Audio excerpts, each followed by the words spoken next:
to stick to this plan? Because in normal situations you might have the UN overseeing it. That isn't the case here, is it?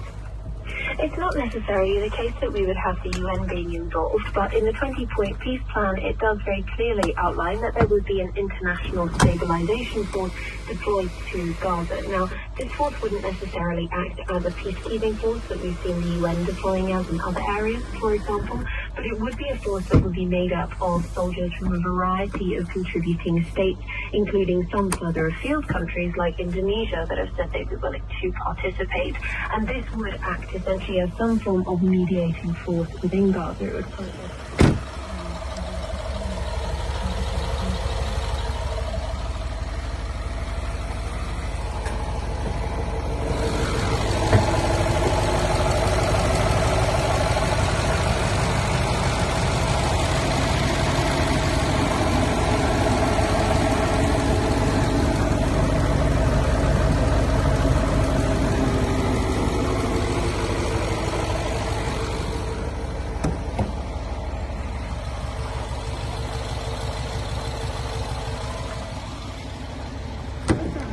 again, he's done this before, hasn't he, with Ukraine and Russia, and he's issued ultimatums and they come to nothing. It's not going to look too good on him.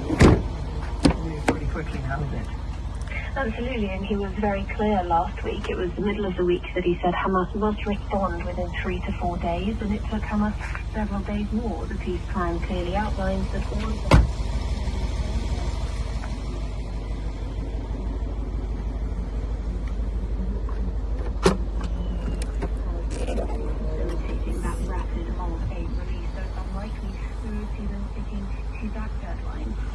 I think worth noting that with Trump, while we do often see these ultimatums being issued stating that decisions must be made within a number of hours or days, really the end result is often that he does. I think it's very fair to say we wouldn't be seeing the negotiations that we're seeing now if Trump had not been willing to put his weight behind threats to essentially